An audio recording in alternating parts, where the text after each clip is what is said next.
The idea of civil war only works if the people on opposite sides should be together. If there are two opposing sides that are always in opposition, I guess that's interesting, but it's not as interesting as people like the Vision and Scarlet Witch who would seem to always want to be on the same side. Viz, we talked about this. Yes, but the door was open, so I assumed that... What I love about Vision, he's sort of on his own quest, which is to understand human beings, and he realizes that loyalty has got to come through love, real loyalty. So I think that he's very intrigued by what love is. Friends, I know you believe what you're doing is right, but for the collective good, I cannot allow this to continue. He's trying to get both sides to behave in a manner that's acceptable and move forward in a very logical way. It's complicated by the fact that he is starting to experience affection for Scarlet Witch. Spirits lifted. Which is something from the books that's a great arc for him.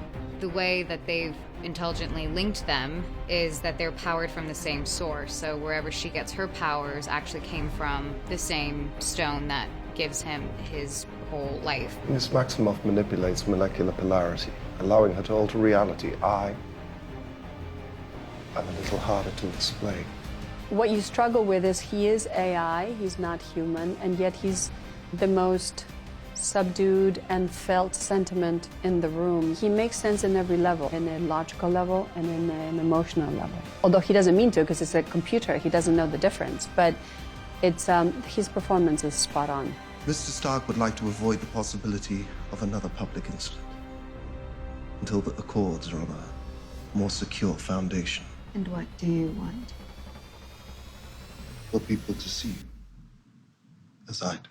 There are moments of such intense claustrophobia in this thing, because you are wearing a rubber balaclava that comes down to underneath your eyebrows and comes up to your chin, and this is the only piece of your entire body that is open to the air, and even that is covered in layers and layers and layers and layers of makeup. You really, really have to focus on meditate and focus on the long line of actors that would like to be in your position, and just remember how lucky you are. Are you smouldering? I'm smouldering. Yeah. You doing the eye squinty thing? So much of the Civil War story is told from Captain America's point of view. We've brought in Tony Stark to showcase that other side of that argument, and it's really the two of them and the people that team up with them. But at the same time, we thought it would be fun to introduce a third side, to introduce a character that audiences have wanted us to introduce for many, many years, who comes in and is really not agreeing with either side in particular and can represent sort of fresh eyes to see Tony's side of the argument, to see Cap's side of the argument, and frankly, to not necessarily care about either side of those arguments because he has his own agenda, and that's T'Challa, the Black Panther.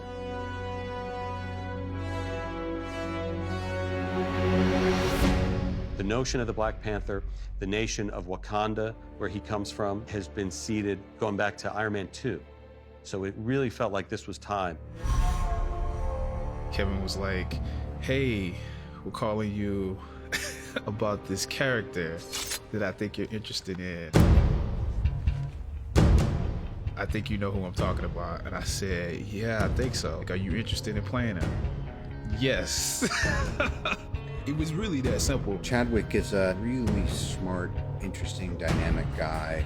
I think Marvel is so consistent at bringing on such fine actors, it really feels like he's added to this group. Right. Yeah, that was good. And his presence on set, I think, raises the stakes a little bit for everybody.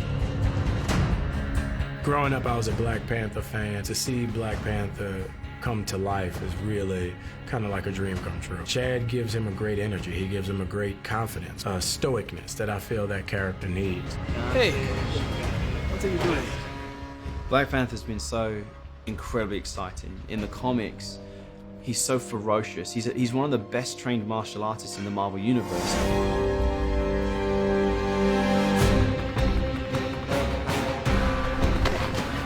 Where Cap is based in old school martial arts like judo, karate, taekwondo, aikido, You've got Panther with the more kind of flowing martial arts, like we're basing stuff off of capoeira. A lot of his acrobatic movement is capoeira, and a lot of almost Chinese influence with kung fu used with him. There, that's good. I did some martial arts training, some fight training with the stunts as well. We'll turn everything a little bit. There, that's it. Because Black Panther comes from his own culture, we usually try to find the touchstones for each character and what is really going to drive the design language for that character. The Black Panther has been the protector of Wakanda for generations. A mantle passed from warrior to warrior. Because Wakanda has not really been specifically figured out or designed yet, it was a little bit of a challenge because we didn't know how sci-fi or what that language was going to be. So a lot of our early takes were trying to figure out, should the suit feel very sci-fi? Should it be sort of really representative of a technology level that is even more advanced than Iron Man? Or should we really push for sort of really cultural things? Like, you feel that this suit is the pinnacle of that culture as opposed to a technology. What we ended up trying to bring to it was really the sense of that combination of the two. Woven into that construction is also the culture. So there's a lot of sense of etchings and very fine detail that would be from hopefully a cultural roots, but the way it was executed was a way that our technology level wouldn't be able to be accomplished. It's supposed to be a vibranium weave. It's a vibranium weave into it. It's essentially his armor. First thing I thought is they're gonna be little kids trying to dress up like this. Oh, Halloween. That's literally the first thing I thought was like, oh wow. There's something really exciting about, in a Captain America movie, who's known for his shield, his vibranium shield, to introduce Black Panther. They're coming from Wakanda, where vibranium came from, that made his shield, and who wears a vibranium suit. So there's a natural symmetry between the two characters in our iconography. It's amazing. Every time you see these suits, it's like, oh, that's another cool character. On the ruse!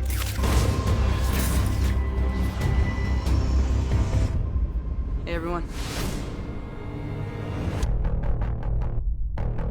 He is the top of that pyramid when it comes to our characters. He's been Spider-Man for at least 6 months when we meet him. We don't do the spider bite. We don't do the death of Uncle Ben. We've seen that before. When you see him on screen, especially next to characters like Tony Stark, next to Steve Rogers, he brings something special and different to that role because there is an innocence to him. We wanted to go back to sort of like a retro look to him, and I think we created that, and yet this is a Tony Stark suit, so it's not just everybody's Spider-Man moment, so this is something that Tony gives him. So it's got some pretty cool moments. While we have all the spectacle of Spider-Man, we also want to focus on the drama and the conflict and the humor of Peter Parker. And that's one of the reasons why Tom Holland, we think, is going to be so incredible and so amazing as Peter Parker. It was more important to find somebody more age appropriate that would convey that energy and that naivete that would come from being that age and having that kind of power. We also thought it was really interesting to take that naivete and smash it into the cynicism of a Tony Stark. Hey, Mr. Stark, what should I do? What we discussed, keep your distance, web him up. Okay, copy that. Now we're going to see how he differs from the Tony Starks, from the Steve Rogers. And we will meet him for the first time as he gets his first taste of being a part of that world.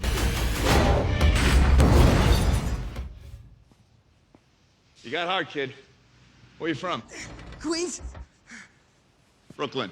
And action. Hello? Mr. Stark? Should I go get those guys up there? Peter is such a young kid, and he's so, oblivious to kind of what just went on. Tony hasn't told him anything. Tony said that we need to go to Berlin, and you need to just have my back, kind of thing. I can't go to Germany. No, I've got homework. I'm gonna pretend you didn't say that. We're fortunate enough to end up with Tom as Spider-Man, who has a very capable physical background himself and brings an awesome physicality to the character that is a lot of fun to watch. Please don't be mad at me when you wake up. This is one of the most beloved Marvel characters in the Marvel Universe, and our job is to make him look different, make him look cool, and do something that people haven't seen before, and I think we're doing that. I know we're on different teams and we're fighting and all, but I love it, dude. It's awesome.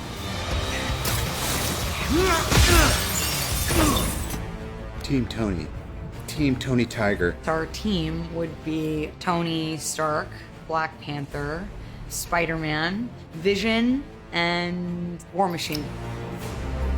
Pick your sides really, really carefully. It's all been leading to this. Sparks are gonna fly.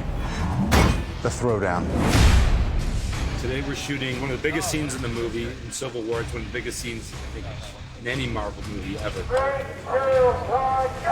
Old friends now forced to fight on the battlefield. Great. We refer to it as the splash panel. It's like a double panel in a book. You open up and you look through it, and you look for all the intricate detail of who's fighting who. Some are foregrounded, some are backgrounded. It's very. So those are our cinematic equivalent of a double panel or a splash panel.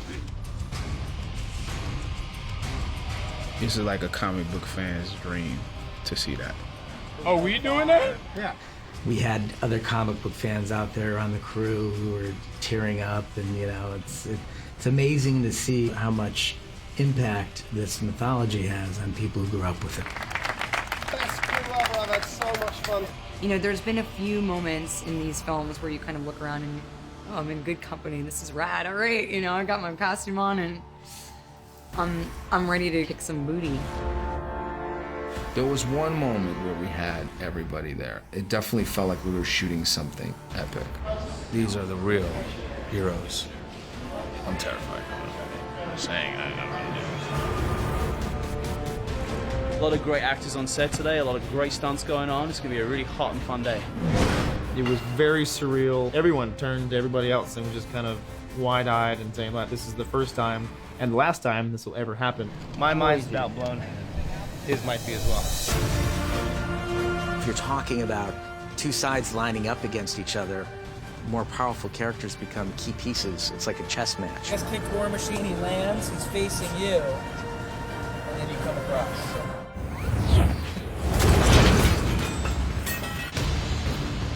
No one's obviously trying to kill each other, so it's a different kind of fighting technique. We're divided. Kind of ridiculous. Why are we fighting? What are we doing? What are we doing, guys? Come on.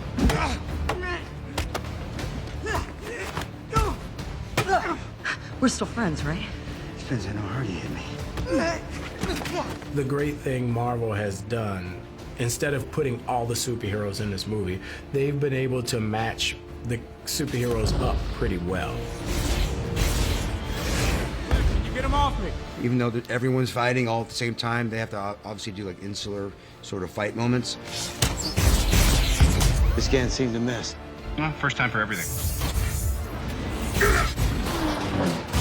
Multiple contusions detected. Yeah, I detected that too.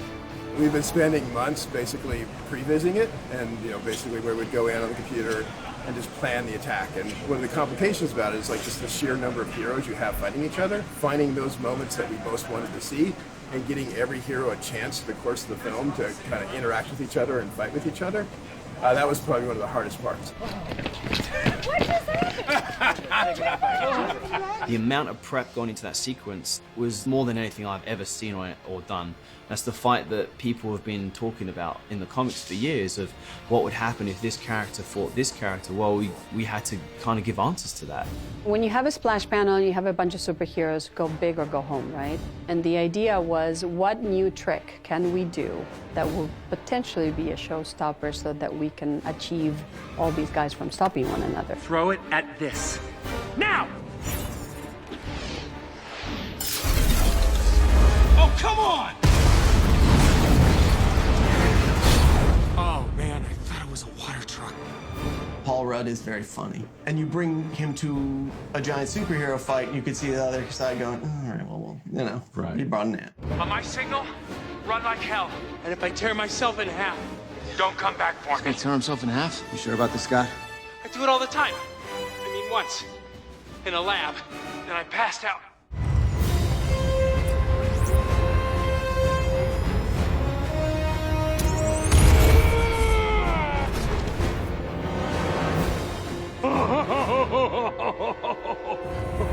Okay, tiny dude is big now. He's big now. Suddenly, Paul Rudd, perhaps for the first time, is terrifying.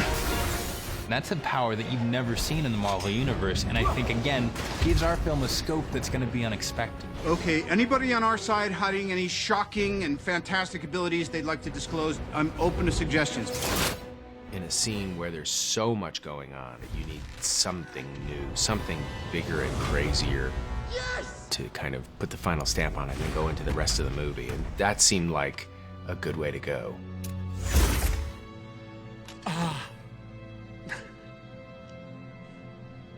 Does anyone have any orange slices?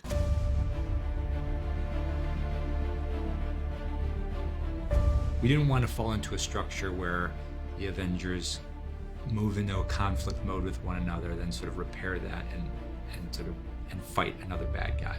It was very important to us that the structure of the film be such that the Act 3 climax was between the actual Avengers themselves. We are introducing another villain.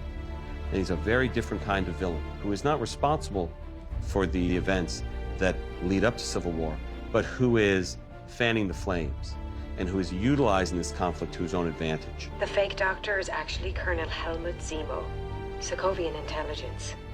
It was very important for us to give Zemo a valid point of view, like we were giving it. That was sort of the heart of how we constructed the narrative and the storytelling of this movie, is that every character has some validity to our point of view. And we've always been more excited by villains who do have a valid point of view. We've always found them scarier and more threatening than villains you can write off as crazy or unhinged. So Brule has this amazing ability as an actor to hold together both somebody who's very dangerous and scary, while at the same time being grounded in a very relatable human emotions and experience. And I think that's what's so exciting and dangerous about Zemo in this movie, is he is both of those things. What was really important to us was that he had no superpowers. He doesn't. He's a human being. I knew I couldn't kill them. More powerful men than me have tried. But if I could get them to kill each other. What we liked about the idea of Daniel Bruhl was, here's a grounded character in the Marvel Universe reacting to the idea that the Avengers are able to go wherever they want and fight bad guys, but at a cost. And he's the very human face to that cost.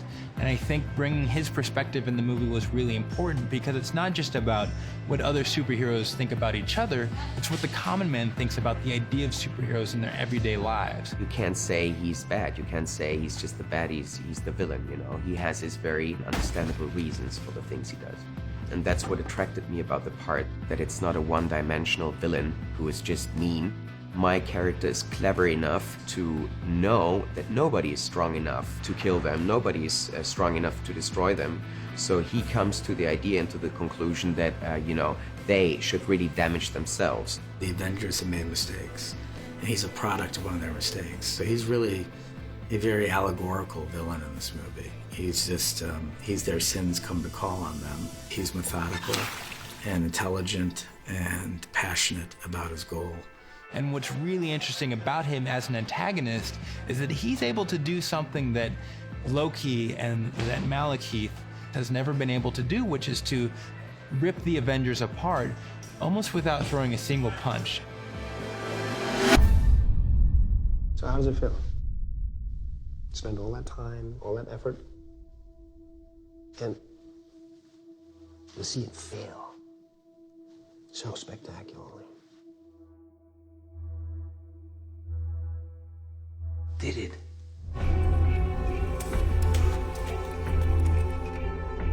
As soon as, frankly, we shot the scene with Zola in Winter Soldier, I had that fact in my head that Steve's best friend killed Tony's parents. What the hell are we gonna do with that? Are we gonna ignore that? You know, that's crazy. But it's so apocalyptic if you let it out that it did seem like, well, we might just have to not tell anybody, because it'll just blow the Avengers up. Right. And then when it came time and we reached the agreement, like, let's do Civil War, then it suddenly seemed like we can use the atom bomb we've got. Right. It's no longer a liability, now it's a benefit. We spent one movie and a TV show saving Howard's life. Now we're just going to smack him around. And Bucky Barnes, the Winter Soldier, is about to kill his old personal acquaintance, Howard Stark, thereby setting off a chain of events that can only end in, dare we say, civil war.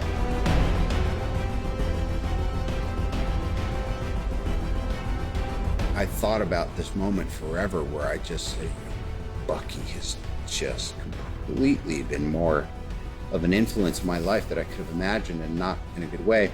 You know, I didn't always handle both beastie. Did you? No. Yes. It's the perfect timing to have that bit of a shocker in Act 3 so that you're like, all right, we thought the movie was going this way. No, it isn't. It's about to get so trippy.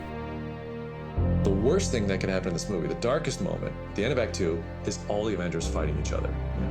We're not gonna have anything bigger than that. That's crazy, and it's epic. So let's do that. It's the worst thing that can happen. They all fight each other, and then the third act gets smaller, personal, and you know, it's sad because if this works right, Tony and Steve beating the crap out of each other is emotional.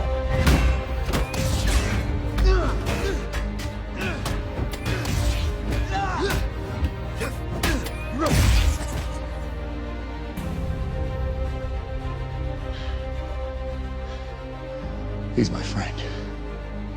So was I. The level of satisfaction either of them can have keeps flopping. You know, Steve wins, but then he's got to put the shield down. You got Bucky, but who the hell is he? At that point, if I'm the audience, hopefully I'm going to say, all right, there is no way back from this. The whole universe is about to explode. That shield doesn't belong to you. You don't deserve it. My father made that shield.